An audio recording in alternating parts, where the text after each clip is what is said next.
Hey everyone, it's Rob with Rob B's Reef, and today we're going to talk about Quanta Pros and ReefFi UNOs. So normally I don't do much in the way of equipment reviews. I feel a lot of other good YouTube reefers out there do this well, and they're very good at it. I don't want to oversaturate the equipment review market. On top of that, I don't feel comfortable reviewing equipment that I haven't had my time on with regards to experience. And time isn't, I unbox it and put it over my tank for a month. I've got plenty of time under these lights here. I got the version 1 of the ReefFi UNO back in October of 21, and then I got my hands on a V2 in March of 22. The Quanta Pros that I've got over here, 3 of them, I have had those over my tank since March of 22.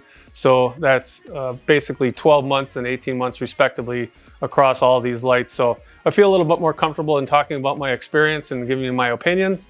In no way is this sponsored at all. I paid full price for these lights. I didn't get any special considerations. So this is 100% my unbiased opinion. All right, so in this video, beyond just talking about my general overall experience and some of the interesting specifications that I think you might get a value out of with my experience on these lights, I'm going to talk about PAR measurements. And what we're going to do for PAR measurements here, I'm not going to create a comprehensive PAR map. I'm going to take 3 points along the sand bed in the front of the tank and 3 points along the top of the rocks in the middle of the tank. I'll do that for the Mazel Blues, the Tropic Suns, then I'll do it for all of the ReefFi UNOs combined, and then I'll do it as a collective so you can see overall what everything together works as. I'm going to do the same thing using a ParWise photo spectrometer, or color spectrometer, whatever you want to say that is. It's something new out there. I've got this in recently, and I will be learning how to use that. So apologies if I don't get everything right here the first time, but it's not that I don't believe any of the metrics or the information that the manufacturers have posted online. I just thought it would be an interesting thought exercise to see what I see comparatively as to what information they provide. I fully believe that the information they provide is true and accurate. And then I'd like to take you through aesthetic visualization. I might have to play around with that a little bit using maybe my phone or something like that, try to adjust what you see on the camera to be more what I have in tune in my eyes in person. Difficult on this Canon EOS Mark II that I use. So apologize if my tank back there doesn't look maybe as true to life as it would normally with the eyes, but I think most of you realize that have Reef tanks what blues do to cameras. So that's what we're going to do in this video, and maybe a few other points along the way.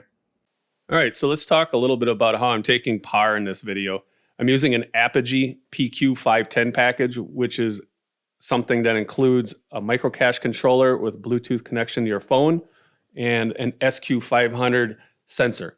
Sensor is an open air sensor, but the Apogee Connect software has immersion compensation that takes care of that math for you. It includes live data logging, calculates daily light integral, and you can export data. It's a pretty capable app overall. Note that the measurements that we're about to look at, starting with the Mazel Blues, are as is. All the points aren't equal in height or front to back. I have to work around the corals. This isn't a clean room PAR mapping exercise. This is just, hey, this is the data as it is in my tank based off of where I stuck the sensor. Using these lights, this is what you can achieve. The data points in parentheses are where I measured in the same spot with the ParWise meter. Some were close, some were off. Time will tell whether or not, it's user error, because this user doesn't know rat shit from Rice Krispies when it comes to the ParWise meter or light in general. I'm just reiterating my experience with this. I think it's a good enough meter for hobbyist level at this point. I'm pretty impressed with it overall. I'm sure it's got a lot of room to grow, but I'm not asking a lot of it. So I'd be really interested for anybody out there who's had experience with the ParWise to reach out in the comment section and tell me how it's been for you, what you've learned. I think this meter has a lot of potential into the future. All right, as it's relevant to a lot of things in this video, I wanted you to understand a little bit about how I run my light schedule. I run a typical 12-hour photo period. I run my lights particular from 8 a.m. to 8 p.m. The Quanta bars are non-dimmable, so I have to kind of simulate those. And again, not required for corals, right? Dimmable lights aren't required for corals. I don't care if they're on and then they're off. They either have light or they don't have light. They are important, however, for the fish that I have. If I was to go from dark pop on a Quanta bar, those things will scatter. It'll scare the shit out of them. So I don't like to do that, and I will start the day ramping out my Unos at 8 a.m. and they'll do a slow ramp all throughout the morning until noon. My peak hours are from 12 to 4, and then they're going to do a 4-hour ramp down until 8 p.m. My Quanta bars, I'll bring on in succession, 3 of them. I'll bring one on at 10, one on at 11, and one on at 12. I bring my Tropic Sun on at 12. And then I do an inverse at the end of the day, so I'll drop my Tropic Sun at 4 p.m., 5 p.m. another Meso Blue, and then the last one at 6. And of course, the Unos take care of the ramping from there. On that side of things, I feel that gives me a pretty good look, balanced look and feel throughout the day. And then having that exposure to the inhabitants that I keep in my tank, to the par levels that they need, not too much for too long. None of my fish gets freaked out or startled by the way that I'm gradually bringing these things up and down throughout the day.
Something I think that's important to note is what I like to call aesthetics. My eyes versus the coral's needs with regards to spectrum.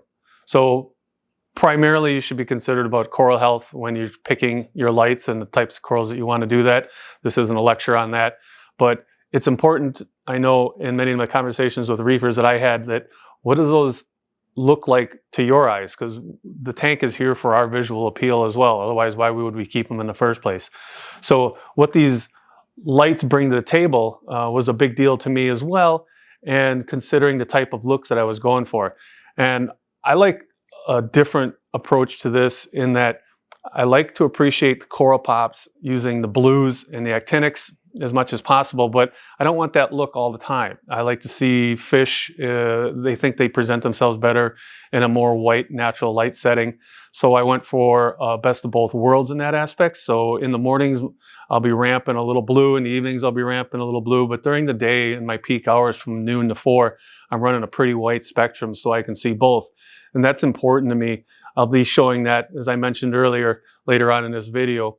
But for now, I'd also like to talk about light spill. And this is an issue we all are well aware of, and it can be, again, another large factor in determining how you enjoy your tank versus how you might not enjoy your tank or those living with you.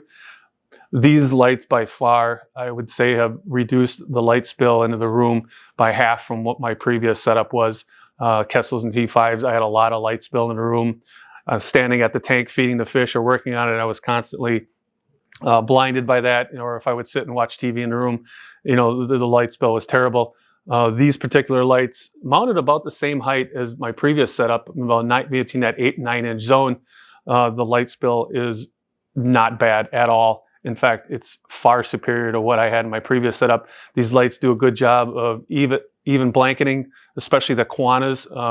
They really help round out the Unos. Not saying that the Unos don't have good spread, they do, but the Quanta bars is what I really love, and it brings that even blanket of light across there, but it does it in directing it downwards, but getting it in the space that it needs to be and not where it shouldn't be. Same thing for the Unos. You don't see a lot of that wide angle light spillage that you do in some of these other lights that are out there, and in my particular experience. So I will take you through what that kind of looks like, turn the lights off in the room, and we'll go through some of these different looks as far as each lights as you would see them to the best of my ability.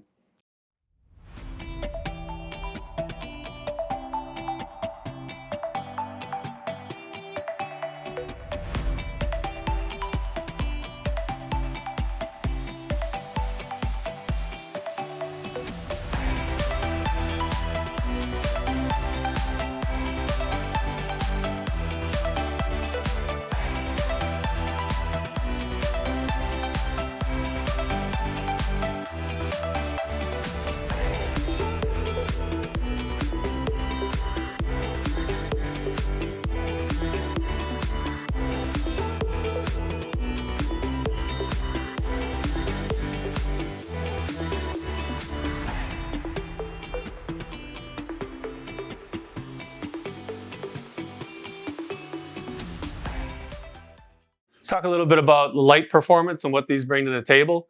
The 6-foot or the 72-inch Quanta bars are rated at 107 watts, and I've got 3 of them. So that's pretty good, 324 watts total power there. And ramping them up and down gives me a good incremental spread throughout the day. The ReefFi UNO V1s are rated at 180 watts. Now keep in mind, I'm only running them peak wattage of 98 watts. From like noon to 4, thereabouts. And the ReefFi UNO V2s, they're at a crazy 270 watts, and I'm using them at a paltry 112 watts. So you're probably saying, hey, why did you get these lights if you're not using them? Well, I got them because honestly, they were cheap and inexpensive, you want to call it maybe. I don't mind having that little bit of extra power. It means I'm not having to push a given piece of equipment to its maximum capability in order to achieve the results I'm wanting to use. With this setup and spread, I'm able to hit, upwards of 500 par at the top of my rocks using half of the output of these ReefFi UNOs along with the supplemental Quanta bars here. This is a win for me. Should I ever choose to evolve my reef keeping methods into a more SPS dominant type of a system, I have all the room I need right here to increase par if I need to. And I think 500 par for most SPS is probably pretty good. Not to mention that if I wanted to move into another tank, hey, I'm covered as well.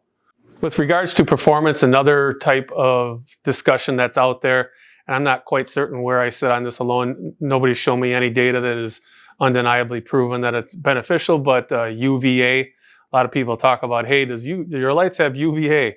The Quanta bars are not advertised or sold as UVA bars. They don't have enough par within that spectrum to be considered bringing that to the table. So the Quanta Pros will just say, no UVA. However, the ReefFi UNOs, both V1 and V2, do bring some good UVA to the table. I believe they have about 35 watts of UVA that peak in the 395 to 400 nanometer range. So those lights, if you were a believer in UVA or you want to be covered in that respects, or you're into that type of experiment, the ReefFi UNOs definitely have you covered.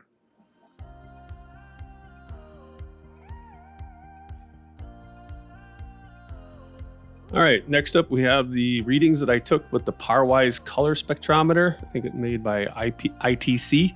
Again, note ParWise versus Apogee par readings on here. The ITC ParWise meter has open air and submersible modes. I thought that was pretty interesting.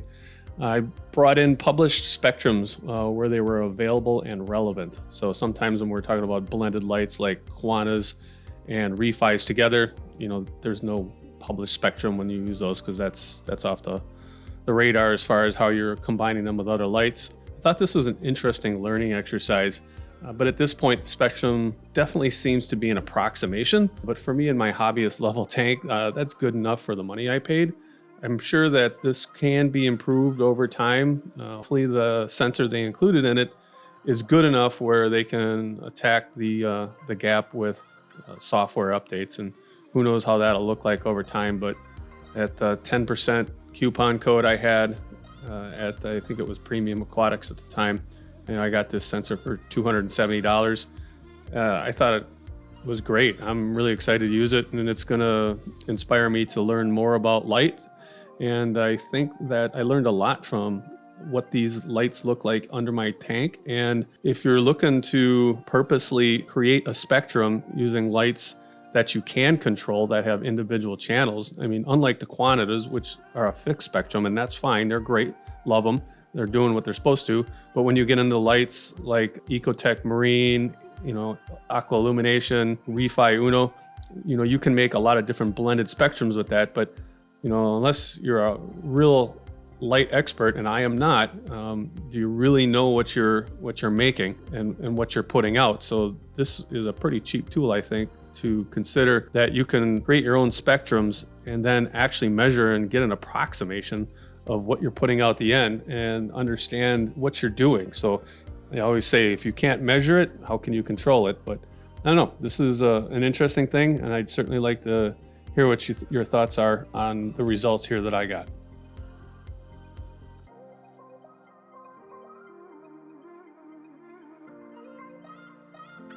All right, next, let's talk a little bit about customer service. Both of these companies here provide excellent customer service in my experience. Not only in my direct experience, in a few other instances I've talked with other hobbyists, they had very similar experience. So consistency is always important. You're always going to hear those outliers of, oh, well, I had a lousy experience and then this person had another experience. I really haven't heard of too many outliers regarding these two vendors in particular. In the case of the Quantas, they got a 2-year warranty on the light bar itself and a 1-year warranty on the driver. I believe they have free ground shipping in the US. The owner, I think, Mahina Corals, is also a hobbyist and actively keeps reef tanks. So if you have questions about spectrum or aesthetics or anything like that, he can actually speak from experience, as he actively keeps and maintains his own tanks and knows what his lights look like over those tanks. And then he can also translate your requirements as well very easily. The Unos by ReefFi Lab, a crazy 3-year warranty. You don't see that too often in lights of that caliber. That's pretty impressive. Again, a very responsive individual. I haven't had to wait for more than 24 hours in most cases if I ever had to reach out with questions, and occasionally I had questions. And in the beginning, a primary example would have been when the V2s first came out. I was a pre-order. I think I got one of the first few units shipped out there, and kind of immediately noticed that the unit was running excessively hot, yet the fan was far from being able to run to the degree that it should have been. Gave him some of that feedback within, I think, 24 hours, maybe 36 hours at the most. He had a firmware update out there, and it addressed the thermal protection issue. And since then, the units have worked great. So ever since they've been over my tank, none of these units have ever had any maintenance issues. I haven't had any intermittent units not working. I have always been able to connect to the Unos via the local Wi-Fi app. We'll get into that a little bit in the section that I cover the application on. But in both cases, zero maintenance issues with any of these. Very good responsiveness from the manufacturers. And in the one case I had an issue, even before I even put it over the tank, he had it addressed. So a quick view of the mounting solution here, all 3D printed for the Quanta Pro bars. I simply put like a 3-piece type of a system where there's a horizontal bar that fits into the channel on the aluminum extrusion, and then 2 vertical bars that just slip over with 3D printed keeper pins, and then they go into the 3D extrusion slot on the Quanta Pro bars. And versus the ReefFi Unos, they're more of a bolt-down top mount, M3 screws. It's a 2-piece assembly where the vertical bar slips in underneath of the horizontal crossbar, and then you bolt that down. And again, it's just slid into place, free form on the aluminum extrusion. Gravity holds it in place. And again, I can slide them to the sides. The Quanta bars I can move back and forth. Not that I'm inclined to move my lighting, but if it ever needed to happen, it's easy to disassemble, easy to adjust on the fly. So I really like the UNO interface. He's taken a different approach than I've seen on some other light manufacturers. It's all local Wi-Fi based. There's no cloud access to these lights, but personal opinion warning, cloud-based light control is pointless. Set your lights at home. If you need to turn them on and off for some reason, hook them up to a Wi-Fi power bar or your local controller, but you don't need to configure your lights remotely. That's just a little bit weird in my opinion. So that meets my expectation. He's got other great features like acclimation, pick a number of days, percentage of power, and it'll just count up. When I first got these, I'd set to like 120-day light acclimation schedule. I know ridiculously long, but I've got LPS and I was going for a really high number and it worked great, no problem. He's got a ton of preset configurations in there for different spectrums and visual looks. Those work great. And then you can even tweak them from there and then save a preset. You can export your settings, you can import settings. There's just a lot of individual things that you can do with those. Individual channels to control obviously the lights. It's really simple to access. You just type in an IP address on your phone and you access the web interface. You can see the IP addresses on the front of the units there. So if you ever forget it or lose it in your phone somehow, and just look at any one of them, you connect to one, you can see the rest of them. So they've got grouping features, auto detect. I'm really impressed with the interface there, and there really isn't too much that this interface brings to the table and it can't provide. The only downside is a little simplistic, and if you're accessing it on a phone, some of the controls are a pain in the ass to touch and click. If you wanted to change a time on a particular section, of your ramping schedule, it can be a little bit of pain to do that. So, from an interface UI perspective, it's not smooth and polished, and it's a little clunky to get through, but it's functional and it's easy to learn. He has really good documentation on his website on how to use the interface. So I don't typically ask for a lot, so I'm not expecting a lot, but here he did exceed my expectations from a functionality standpoint, and connecting to him originally, zero problems. You just connect to a local access point, provide your local Wi-Fi information, SSID, boom, you're off to the races. It's that simple. And once you have one in the network, it's even easier to get more on. All right, and finally we have the ReefFi UNO app. Type in your IP address. Any of the IP addresses that you have are fine. You can cycle through the individual lights that are on your network one at a time and make any adjustments that you need there. There's also an aquarium grouping that you can create. You can create as many groupings of lights as you want at the top and set all those lights to a group accordingly. And then there, of course, is the group settings. You can auto scan, assign lights to groups, various things like that. Overall, a pretty feature-rich settings. We have the Wi-Fi configuration page. If you ever have a problem with your Wi-Fi, you can force an access point. You can set your units up to your SSID and password. Works pretty straightforward. Then, of course, we have time settings, plenty of opportunities to set your local time zones, general information page, current operating systems, firmware, all that good stuff. And I love this page, firmware update. Oh, look, I'm behind an update, so I better get on that this weekend. Otherwise, it's automatically always looking for the latest firmware. I like that. LED configurations, you can load defaults, you can export your settings, you can import other people's settings or previous ones. It's pretty useful. And then, of course, general system tools like clear groups, recalibrate your fan, auto Wi-Fi settings, clearing your Wi-Fi settings, reboots, and all that good stuff. There's plenty of functionality in here to maintain your UNOs and access it in any way you need to. And then, of course, back to the group setting, looking at how do you set up and configure a light schedule. You can click on a given schedule slot. You can see what the peak wattage is in that given time frame, set the start time. You can load pre-configured settings based on wattages and spectrums. It'll show you the spectrum. You can tweak those after the fact to anything that you want if you don't want to use the defaults. You can add new schedules, and then, of course, select a configuration, configure it yourself, set a time slot.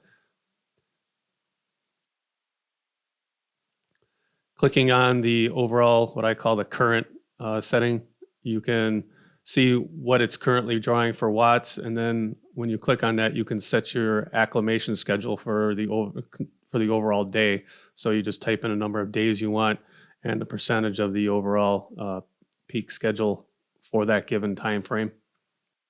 So while there's a lot going on in here, the documentation on ReefFi Lab's website is pretty solid. Just walk through it, and it's pretty self-explanatory for the most part once you step through it. So in conclusion, I'm super happy with my choice. Not only did I save a ton of money in having to change my lights over, that can be kind of an expensive type of proposition, but my original light solution wasn't working for me at all. Nothing was thriving. I was struggling getting power numbers up. Frustrated by the fact that I had to change bulbs. I was, listening to too much talk on the forums and didn't follow the thoughts in my own head. I was just, following chatter by other people instead of thinking it through. So I'm much happier. Don't have to worry about the aging issues with T5 bulbs or the availability of those. These are more of a forever solution in my mind that I can expand on and grow, because I'm not maxing out the power in these lights to achieve what I want in my tank. So I have plenty of ceiling to expand to a new tank or develop this tank into something else down the road. Reefing journeys are an evolving kind of thing. You're not stagnant or static in any way. So having to get what I think is premium performances and expectations out of budget price lights was a win-win in my scenario. I think I hate paying for names and I hate paying for other people's marketing. And these are two companies that don't spend a lot of money in marketing, and you can see it in their pricing.